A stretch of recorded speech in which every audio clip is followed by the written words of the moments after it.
Hi everyone.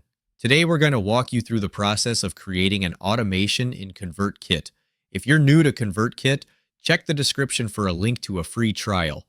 For existing users, just log in and follow the steps with us.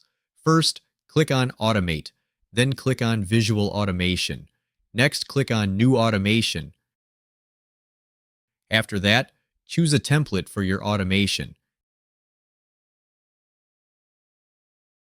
Then, select the reason for which you are creating the automation. For example, suppose we are creating automation for when someone is added to a group. After filling in the necessary fields, click on Add Event. Then, click on the plus button. Next, click on Action. Then, click on Email Sequence. Select a specific sequence for your automation. Click on Add Action.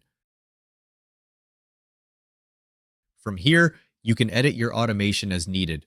Finally, click on Activate to turn on your automation. That's it. I hope you found this helpful. Before we finish, I want to invite you to a free training webinar where you can learn how to earn high-ticket commissions while growing your email list at the same time. It's completely free, so be sure to grab your spot by clicking the link in the description below. Thanks for watching.